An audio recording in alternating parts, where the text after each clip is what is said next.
Hi there everyone, welcome back to another video here on my channel, and today we're going to be having a chat with Paul Tyer, who is the proprietor and owner of Peedie Models based up in Orkney. We reviewed the really nice 3D printed N-gauge steamrollers, ploughing engines that he sent over, and really nice models.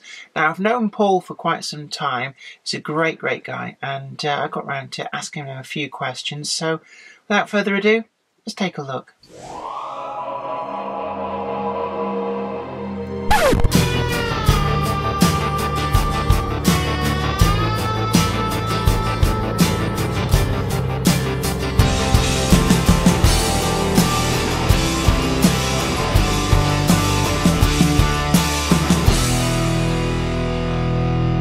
Hello there to Paul. It's great to have you along. Thanks for coming on the show. Hi Jenny, thank you very much for inviting me. It's a pleasure to be here. It's good to see you again. First up, I just wanted to ask you a little bit about yourself. So, what is your background in modelling? Where did you start out, and how did that evolve to become where you are now? A lot of this was done really from childhood. Back in the 70s, there was a phase where all the cereal manufacturers provided plastic kits. Basically, you collect your tokens from the cartons and then send off for your plastic kit. These were mainly aircraft of the period, sort of jetliners, etc.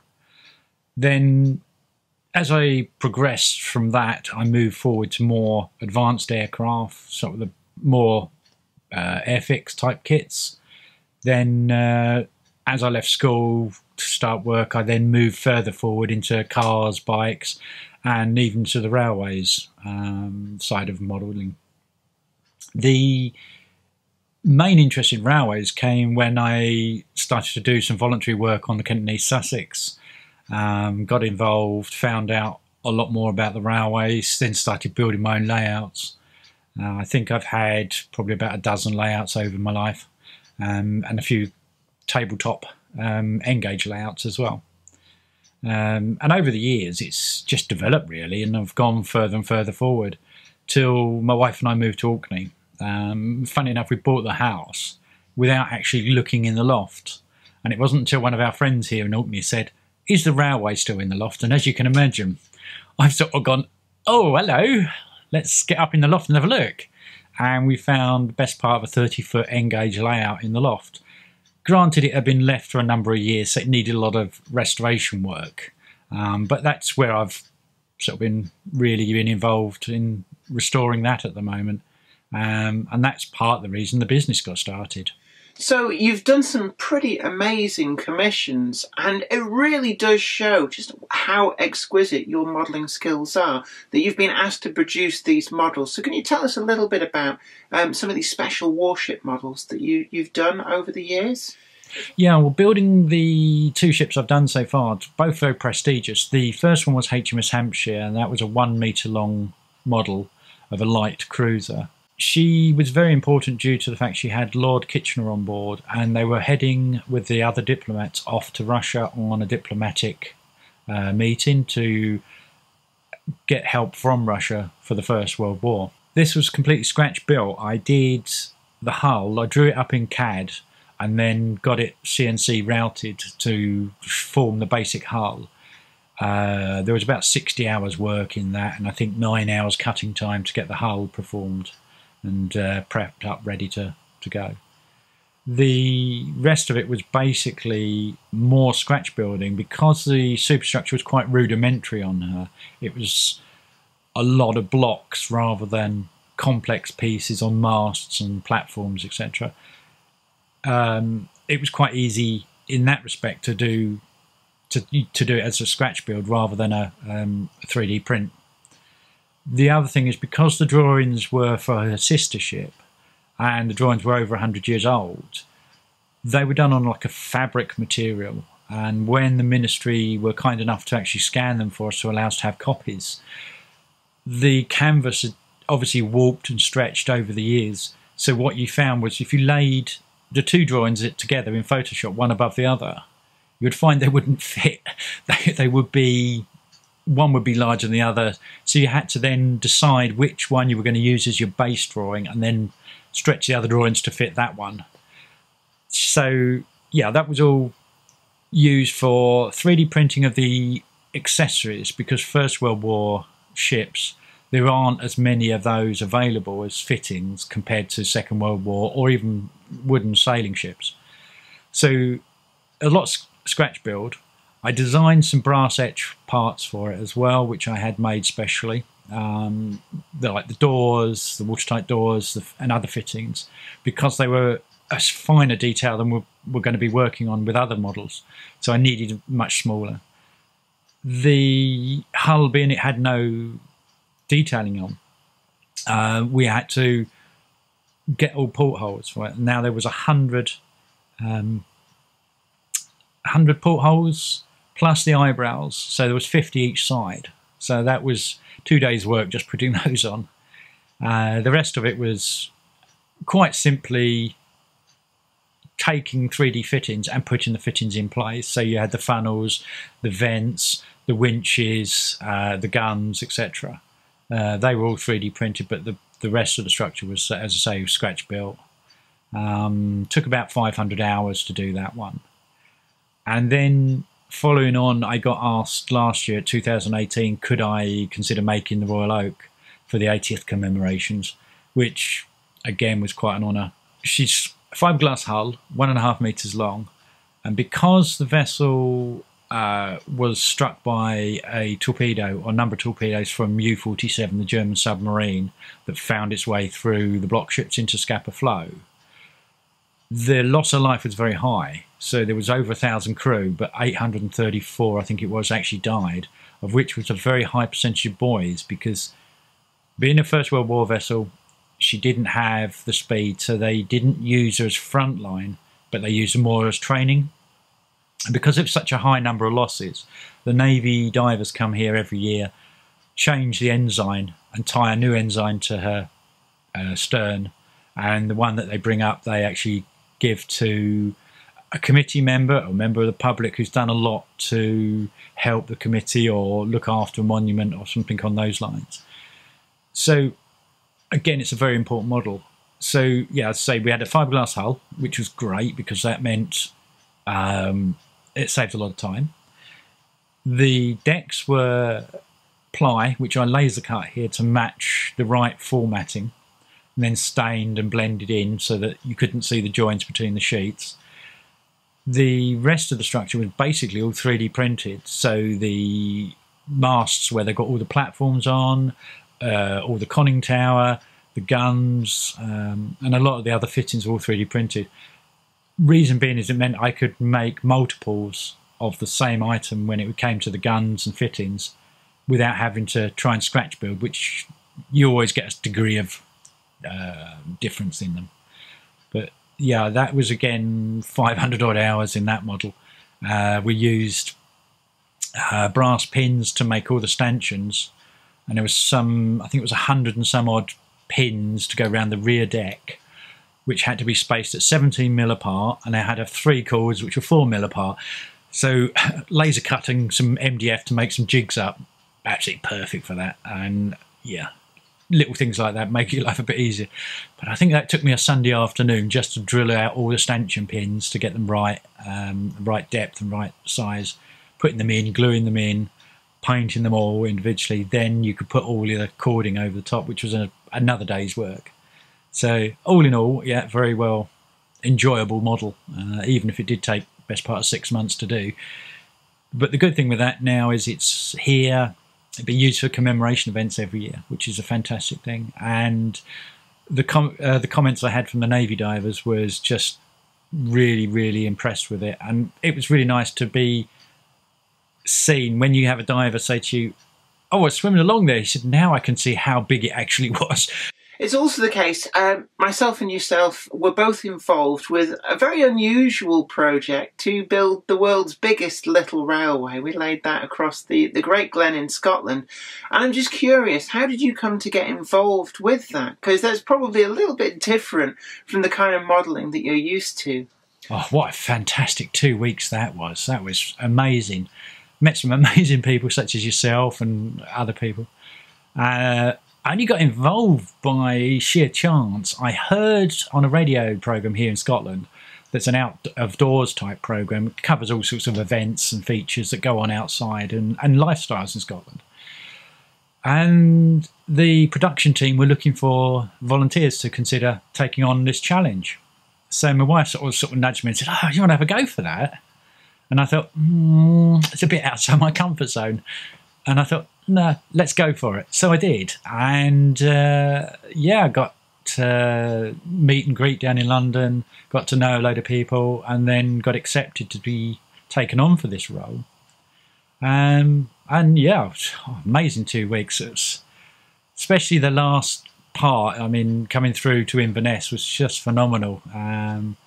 God, we got wet that day though, Jenny, didn't we? Because you know, that swampy area that we had to go along that footpath, and that swamp bridge I built, and some of the walking we did was just phenomenal. And it was the logistics of getting that amount of track from the manufacturers across the whole of Scotland, and to have it available for all 4 teams to actually put down as required. It was, fantastic. So pleased, because meeting you, meeting numerous other people, built some amazing friendships, and it's brilliant, absolutely brilliant.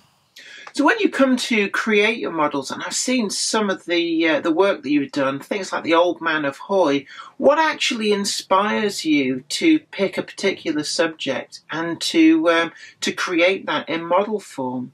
It's really what I feel inside when I see something, how it stimulates me. For instance, like you said, the Old Man of Hoy. That the client came to me and said, "I've got a restaurant. It's near the Old Man of Hoy. I wouldn't mind having a model for those that can't necessarily get up there to see it, because it's about a 2-hour trek round trip to get up there and back."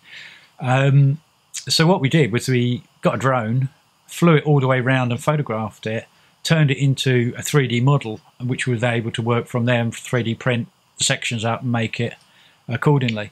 So it's really, I don't know, I would say it's probably what I feel at the time when someone approaches me. It's like the Royal Oak. Again, that was something that they were looking for. I looked at the information, researched it a little bit, and I thought, I like this model. I got a good feeling about it. And I suppose that's how I go when it comes to doing projects. Now, going into business for yourself is probably quite a big leap, and I'm just wondering what really made you think that the time was right to make that leap and go into business on your own.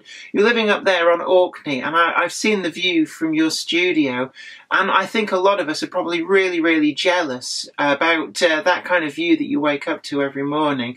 But what goes into the decision to kind of make that leap? What made me start the business really was when we found the model railway in our loft. Because it was so big, I knew that the funds at the time, because we were doing the house up and everything, we didn't have like limited amounts of cash so that we could just splash out. So what I did was I started making a few models here and there, selling them on like auction sites and other websites, just to earn a little bit of money to pay for new box of track or other fittings, etc., rolling stock and locos, etc., because the layouts are based on the LMS in sort of the northwest of England on the Scottish borders. It's a fictional layout, but that's what I'm doing. And primarily I that's how the business started. And when I was working for the local authority, one of the staff said there, you can get a grant for starting a business, and you can do this, and you can do that, and it sort of snowballed from there. So I ran the business for 5 to 6 years part-time, working part-time at the council and part-time here. And that gave me a good customer base, a good product base. It meant I could learn more skills and develop my 3D printing and laser cutting techniques. And then from that point, I got to a level where commissions were starting to come in, and it was getting too much to handle both sections. So I made the decision at that point with my wife that it was the appropriate time to leave the council and to go into full-time business. Yeah, it's a bit scary when you do that big jump, but sometimes, like doing the biggest little railway, totally outside my comfort zone, but sometimes you have to do it to advance your own skills or your own personal development. Sometimes you need to do it. But yeah, waking up every morning and, as you say, Jenny, seeing these views is quite inspirational. But it's more than that. It's the support I've got from not just the people and the business structures up in Orkney, but it's mostly all the customers that I've got that you send a job out to them and you get an email back saying how much they appreciate it, or if you've done a custom job for someone and you get comments coming back from not just them but from 2 or 3 other customers that have seen it, and that's when you know you're on the right line, so to speak. But yeah, it is a big step, but well worth taking the risk and doing it. But just like everything, take your time, try not to run before you can walk, so to speak. So I'm just curious as well, where does a lot of your work come from? I know we've talked a little bit about some of these museum quality warship models that you've done in the past, but I'm just curious, is there an element of word of mouth towards the commissions that you get, or do you find that they come from other sources? I would say that the commission work, especially like the ships, the Hampshire and the Oak, were more word of mouth, because I tend to make up a website about the building of that vessel, because there's a lot of followers and people helping me, supplying me information or materials. I set up a website so people can see the build process, and I think that's where a lot of my commission work comes through, with seeing that, and through social media. As far as the railway side of modelling is concerned, I do find it comes through advertising, social media, and a lot of it is through club members. And that's you write to a club, send them information, and one person will buy it, or another person may get an email from you because they're a previous member, or previous customer, I should say. That's when I find I get repeat customers, and it's a very nice steady growth of customers through that section. A section that I didn't expect to grow, and I never even gave it much thought at the time, was the gift market for tourist type gifts around Orkney. All of a sudden that's just sort of exploded. So the laser cutting gifts, 3D printed and handmade gifts for the tourists, small trinkets, etc., is something that's now all of a sudden just exploded. And I'm now sort of got 3 segments to the business, with the 3D printing materials and suppliers and printers that I do, plus the railway, and now the gift side. I've got 3 quite strong segments to the business. So yeah, I would say a lot of it is word of mouth and social media that is where my work's coming from. Now, I guess we've had a look at the 3D printed road roller models that you send through, which is part of your range that people can go onto your website and purchase for themselves. But is 3D printing a major part of your modelling? I mean, I've talked about this in the past on my channel. It's something that does seem to be the cutting edge of railway modelling. It's almost like we're living in the future. I do say it time and time again. This is where Star Trek style replication technology starts. But, is 3D printing something that you've found a great boon to the hobby? And how extensively do you use it within creating some of the models that you do? 3D printing is a major part of my business now, because a lot of the masters I make for casting, let's say a building for instance, I make all the masters up in a CAD program, I 3D print the parts, which means I got a lot more accuracy to it. And like you've seen with the traction engine and road rollers, they're 3D printed single pieces. There's no building or construction for the end user to do apart from just paint it in the appropriate colours they require. The 3D printing has made so much of a massive development for us smaller manufacturers, because it allows us to turn out small runs. For instance, I had a client that is building a massive layout, and he had 6 tracks, I think it was, 3 or 4 different platforms that he needed this footbridge to go across.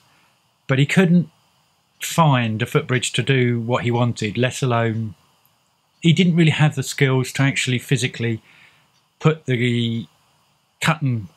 several bridges together to make up the one he was after. So he gave me all the measurements and said, can you produce it? So I did, and I produced it as a 3D printed sections, which meant that he could just literally join them together with minimal cleanup and put it on his layout. So it does make a difference.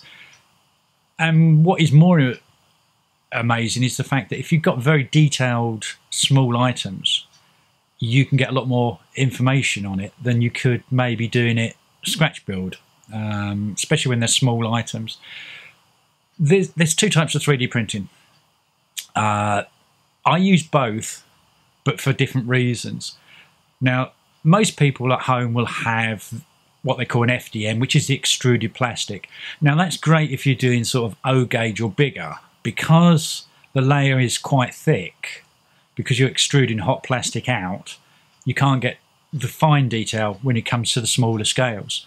So I use, from the bulk of everything, liquid resin in my 3D printers, which is cured by UV light. Now, the great thing with that is if you're working in 00 or N gauge, there's no banding or hardly any banding that's noticeable.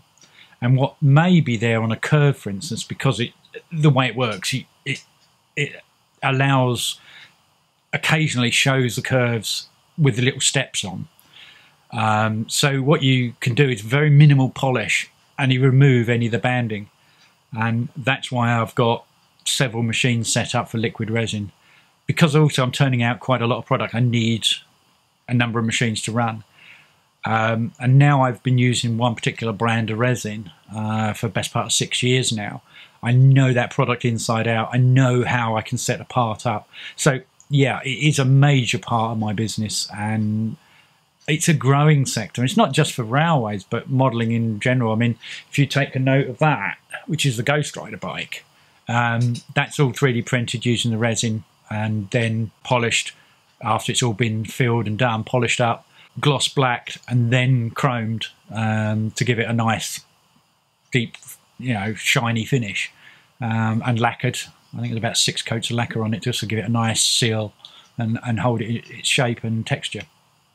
So yeah, 3D printing is definitely a way forward.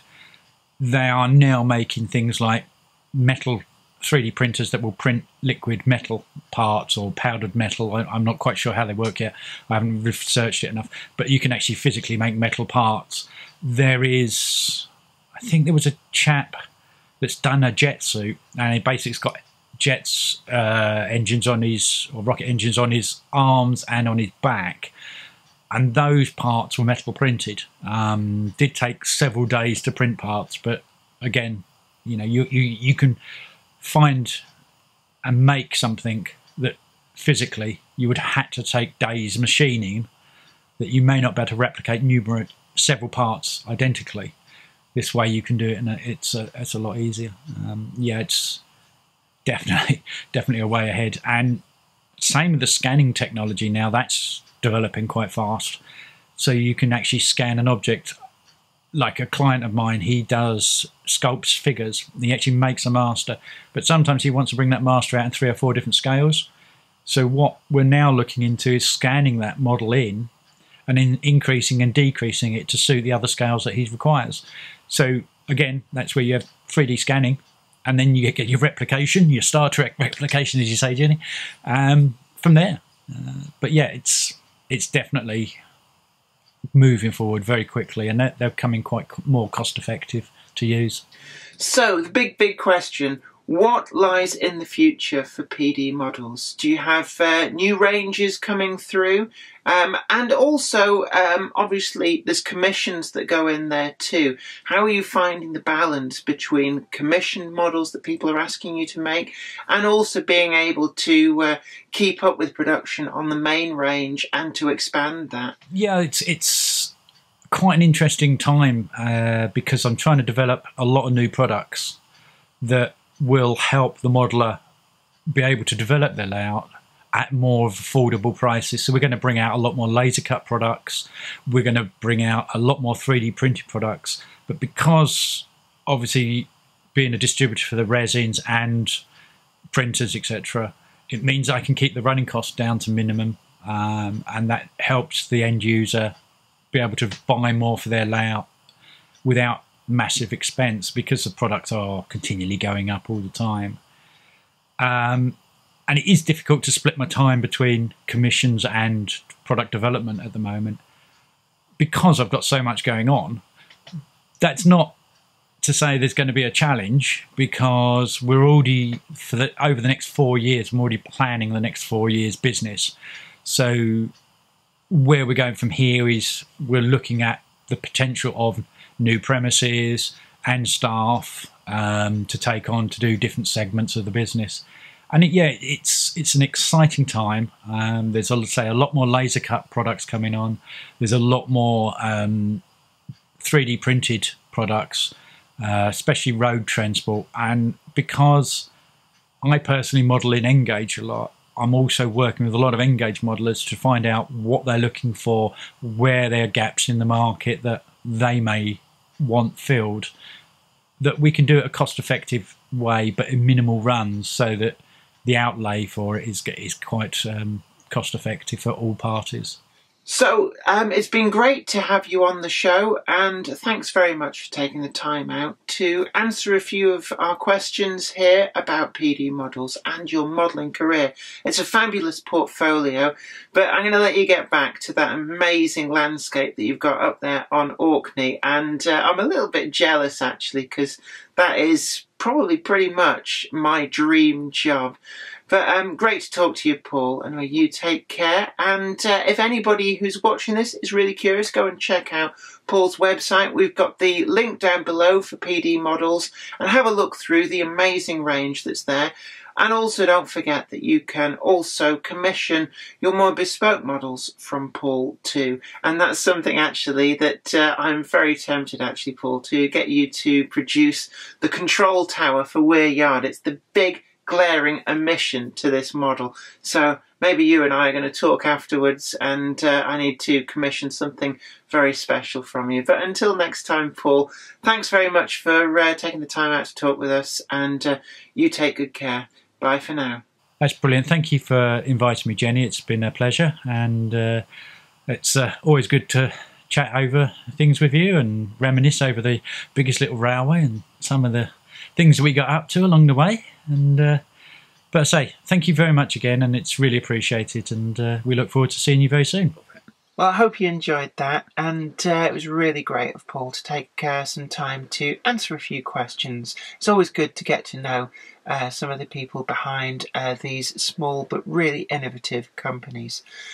But until next time, don't forget to like this video, share it too, that's really important. Let others know about what we're doing here. And also, if you're not already done so, subscribe to the channel and you'll be the first to know about new videos as and when they go up. But until next time, it's been really good having your company, and I hope to see you here again. You take really good care of yourself. Bye for now. Today's video has been brought to you in part thanks to the generous donation of my fans on Patreon. And an extra special huge thanks goes out to Anthony Kidson, Michael Churchwood, Bob Threeton, Alec Ralph, Anthony Hunt, William Wade, Wayne Johns, Offshore Allen, and oorail.co.uk. If you'd like to help support the show, head on over to patreon.com/Jennifer Kirk. Thank you.